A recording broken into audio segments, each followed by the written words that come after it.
This is the Red Podcast. This is episode number 88. We're asking the question, how much should you charge? If you don't think you're charging enough, listen up, because we'll tell you how to get more money for your products and services. That's coming up on this episode of the Red Podcast. This is the Red Podcast. Real entrepreneur development. Make more money, work less, and live a life of freedom. No BS advice that really works. Here's your hosts, David Hooper and Laurel Staples. It's the holiday season, and I've seen so many videos online of people acting like complete idiots fighting for cheap electronics. Ooh. It's insane. It's like the Hunger Games at Walmart. It's got me thinking about pricing. Obviously, there are some people that are price buyers, but not everybody. If you look at these Black Friday videos, you would think that price is the only thing that people care about because they're, like I said, literally killing each other over cheap electronics, 42-inch knockoff televisions. That was the one that I saw. How much money could you possibly save on these things? They're not going to last. I don't know. Those price buyers could probably tell you how much money they're saving to the penny. Probably. A lot of broke people out there. You are not broke, though. As an entrepreneur, we make the most money in the world, right? We can. Yeah, Not more than everyone doctors, does. lawyers, accountants. This is the Red Podcast. Red stands for Real Entrepreneur Development. We're here to help you build an audience, sell more products, and make more money. We specialize in personality marketing, bringing out the personality of you and your products, putting that in the forefront so you could stand out, get more people interested, and get more buyers. A lot of people have no idea how much they should charge. On this episode, we're talking about pricing mistakes and how to avoid them. When you started coaching people, Laurel, because you came from a retail background, and in that, you kind of know what to charge. It's based on wholesale price. It's based on competition next door. But when you started coaching, how did you figure out what to charge? Because coaching prices vary wildly. There are people that charge maybe $25 an hour. There are people that I've heard charging $1,000 an hour. You're exactly right. I think in the retail business, you take the wholesale price, you multiply it by 2 or 3. That's generally what happens. But when you have something like coaching, which is not as tangible, you can really charge anything that you want. And for me, I was a health coach. That's how I started out. So honestly, I charged what the training program that I took, the coaching program where I got certified, what they told me to charge was a good idea. And I started there as a baseline. And as I grew in my confidence and I grew in my business, I started to charge more over the years. When I started doing marketing consulting, I had absolutely no idea what to charge. And I called my friend Kelly. She was doing something similar. I said, how much do I charge? And she said, what's the most that you think you can get? I said, well, I don't know, $50 an hour? She said, double it. And that's always my advice for people who don't know how much to charge. Think about the largest amount that you could possibly get for your service. Maybe it's an hourly service, maybe it's a flat rate, and then double it. I've seen that backfire, though. I really like that piece of advice, but if you don't have the confidence about your service to back up your price, you're just going to push people away. Well, we actually talked about that on the last Red Podcast episode. It's redpodcast.com/87 if you want to hear more about quick ways to boost your confidence in business, ways that you can actually use today. Let's talk about some of the mistakes that people use when doing pricing. One I see is trying to be competitive on price. That's the thing. Unless you're Walmart, you are not going to be competitive on price. I mean, I doubt any solopreneur out there, anyone starting up a new business is going to be able to be competitive on price because they're not going to be able to survive if they're trying to sell their product or their service at the lowest possible price. And why would you want to? You just get those customers that I was talking about on the very beginning of this episode. They're fighting each other to save a couple bucks. There's no loyalty. They're going to go to the next guy if he offers a lower price. I figured out when I was coaching and slowly raising my prices over the years that I got better clients. I've got more engaged clients when I raise my prices. And when I had a lower price, that's when I got all the clientzillas and the people who didn't want to do the work and the people who weren't excited about it and they weren't going to give me any referrals, those type of people. So if you're trying to compete on price, saying I am, in my case, like the cheapest health coach in Nashville, well, you're going to get the crappiest clients if that's the case, the bottom of the barrel. So you don't want to compete on price if you want to have customers and clients that you enjoy doing business with.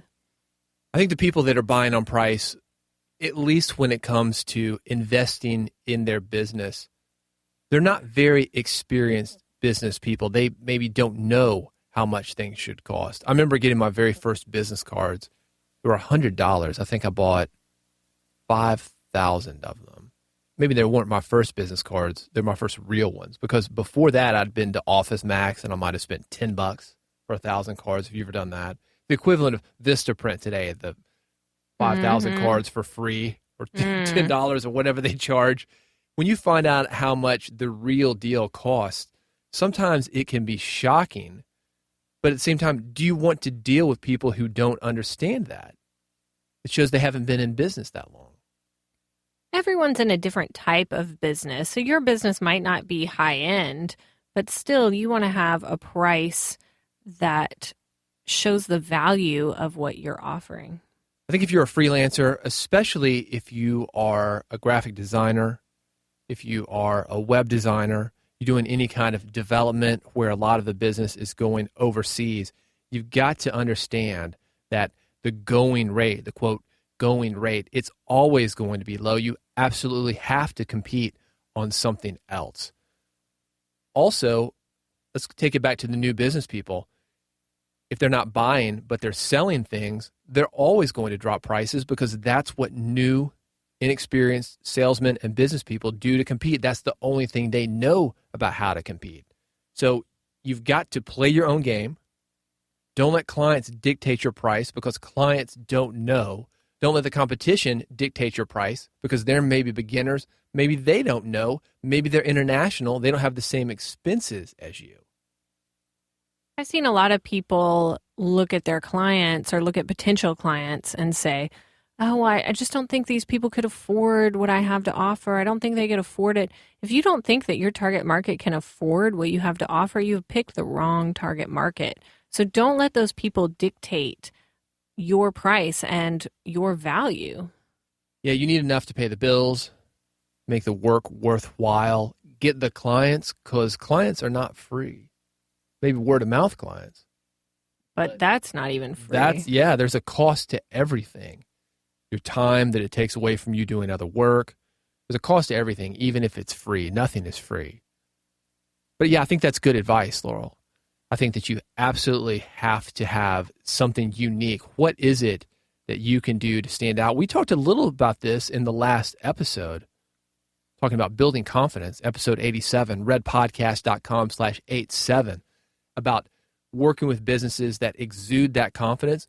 Maybe that's your unique selling proposition. Maybe that's what makes you stand out. And I'll go for the confident person, the guy who can deliver, who's going to stick with me and pay more for that over going for a cheaper provider that I don't know is going to be there in a couple weeks. People will pay your prices if you have the things that back up those prices. Because if people really want what you have to offer, they're going to find a way to pay for it. So don't try to come down to their level. Make them come up to your level. Big mistake number 2, you don't know your numbers. Success is a lot of things, and part of success is being financially successful. So even if you maybe don't care about the numbers, or you're like I used to be, I don't worry about the numbers because there's so much money coming in, you're just not calculating it. You've got to know your numbers when it comes to pricing. Otherwise, you might be losing money without even knowing about it. So when you say know your numbers, tell us what you mean by that. I think the best way to do that is by working backwards. How much does it cost you to live? How much does it cost for you to find a new client? How long does it take for you to do the job right? Those are the 3 big ones that I'd look at. How long is a client going to stick with you? What is the lifetime value of a client? I like the idea of working backwards because you start with what do I need to make to pay my bills, to pay for everything, to feel comfortable?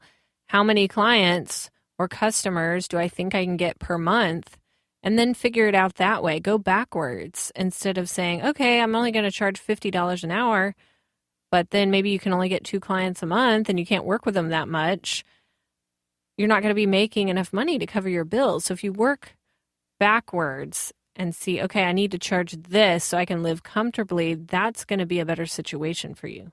When you are coming up with prices, one of the things I think will help you to live, to exist, to be able to pay your bills, charging per project, not based on time. A couple of good reasons to do that. One is because you know how much money you're going to get. The client also knows how much money he's going to spend, but it also rewards efficiency. I was talking to a voiceover artist last night, and having done some voiceover work myself, specifically what I was talking about was recording audiobooks. I was asking her, how many hours does it take for her in the studio to get an hour of finished time, the hour that you would listen to?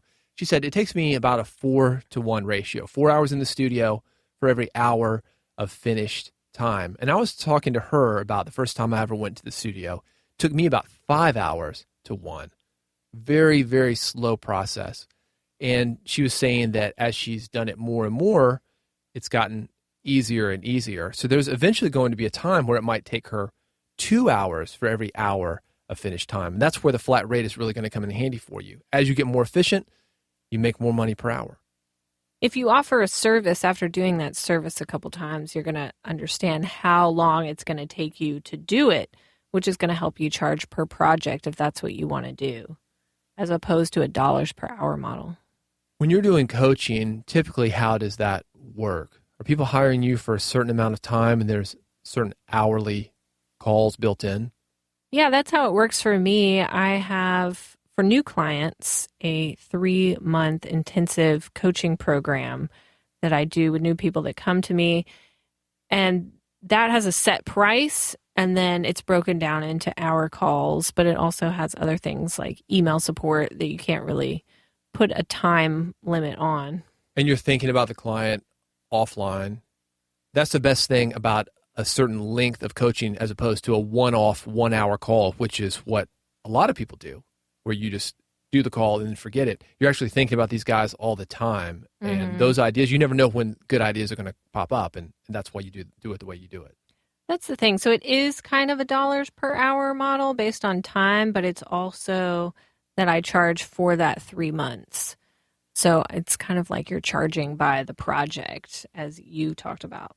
Mistake number 3, not showing value for your price. You've got to educate the customer on why it is you are charging more than just Walmart.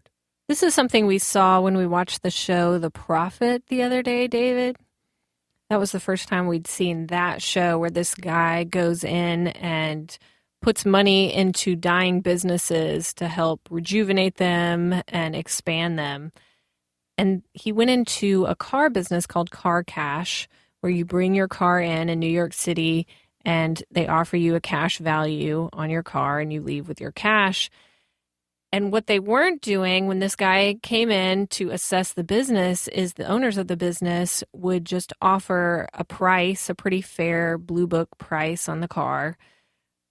But they weren't telling the customer or the person selling their car why they were giving them that price. So when the client would come into the store, he would be left alone while the owner of the company would evaluate the car. He'd go back into the office, give the client a number. The client wasn't really part of that process.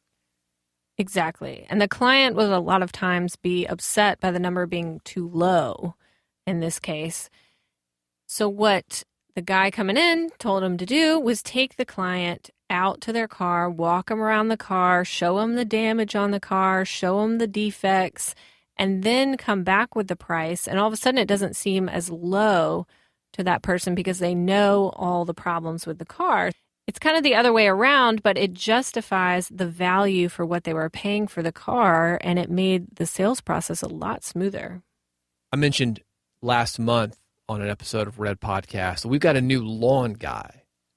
And the lawn guy, part of the deal with him, the way he can get the rates that he does, is because he also provides a weeding service. So not only is he mowing your lawn, he's going to take care of your weeds as well. And he explains that to you. This is a free add-on. It's not really free. You're paying for it, but it's included in that one price, and it's what we call a value-added service.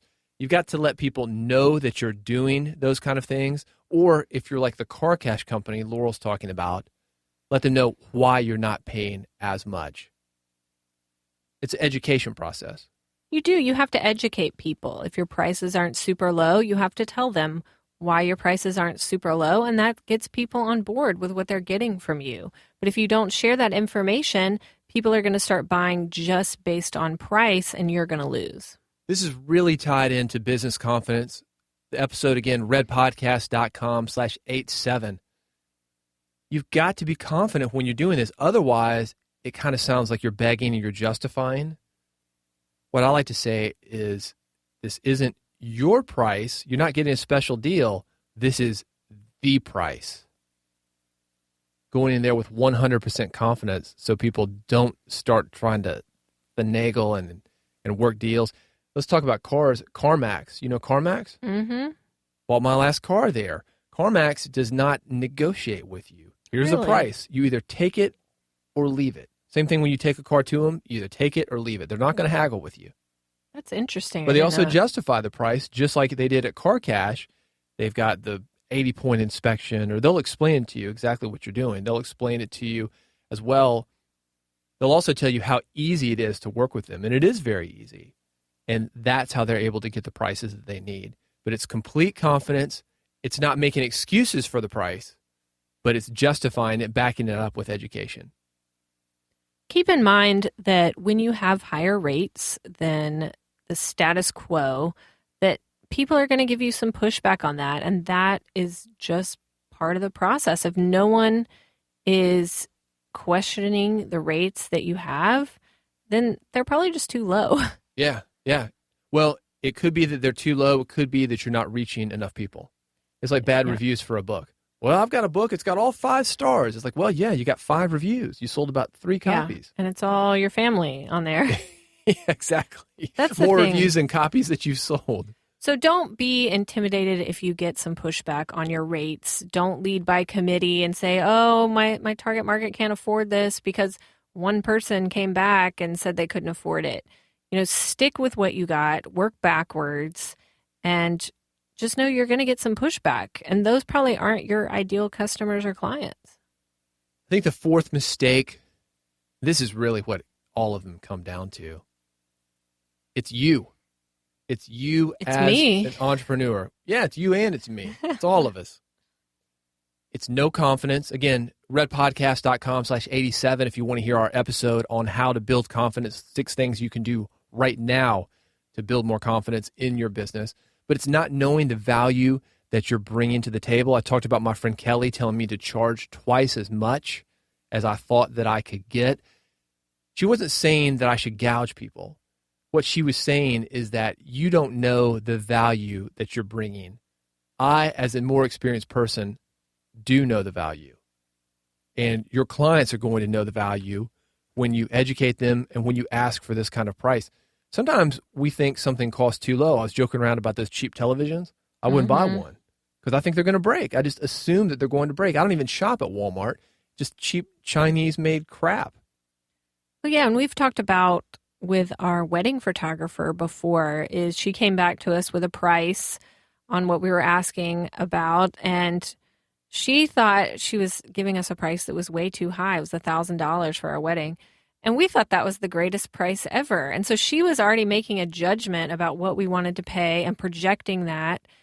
That was all in her mind. That had nothing to do with us. We were ready to pay whatever. And we agreed to it really quickly. And then she kept going, telling us, normally I wouldn't charge this much, but I've got another shoot that day and I'm going to give you, and I've got to be on my feet for 12 hours. I know. It was kind of sad because we were all ready to pay her and we were excited about it. And she just didn't have the confidence there to back it up.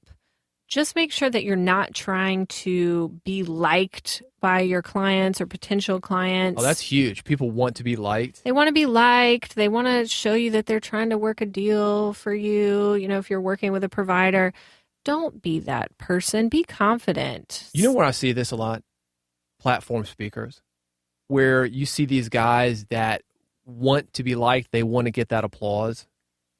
They're afraid to go for the jugular, sell at the end.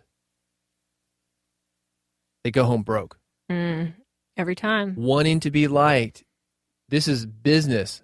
We used to say in the entertainment business, this is the entertainment business, not entertainment friends. I like it. Yeah, you got to ask for the money if you're going to call it a business. It's fine if it's going to be a hobby for you. If you're running a podcast, I see this a lot with podcasts too. They're just hobbies for people. They want to be liked. They're going to take any interviewee that comes in, hey, I'll be interviewed, and it's a boring interview, but they don't want to say, no, this is not a good interview for my show. It's not a match for my show. I'm not saying you have to be a jerk, but when it comes to asking for pricing, charge what it's going to take for you to continue to do what you do, for you to live a comfortable life, for you to be excited about things. And when it comes to your business, don't make stupid decisions because it's uncomfortable to say no or because you want to be liked. Hear, hear. If you've got questions or comments, feel free to reach out to us. Laurel and I are both available directly at redpodcast.com. You'll also find previous Red episodes there, including episode number 87, where we talked about confidence, how to develop confidence and get it going quickly so you can charge more money in your business. Speaking of that, we've got something very exciting for 2015. We are taking applications for a new coaching mastermind in-person training we are calling Red 3X. It's going to be very exciting. 7 high-level entrepreneurs. You may be one of them. We'll be putting you all together in a room and going through some very deep training to help you make more money, to help you get more clients, and live life and run your business on your terms. Application only. Not everybody who applies will get in, but if you think you might be interested, you can find more information about it. Go to redpodcast.com/red3x for more information and the application. Fill it out. We will talk to you one-on-one because there is an interview process, and if you're a match, we can talk more about getting you involved in Red 3X. Thanks so much for listening. We'll see you on the next episode of the Red Podcast. You've been listening to Red Podcast, Real Entrepreneur Development. Subscribe today using iTunes, Stitcher, or via RSS at redpodcast.com.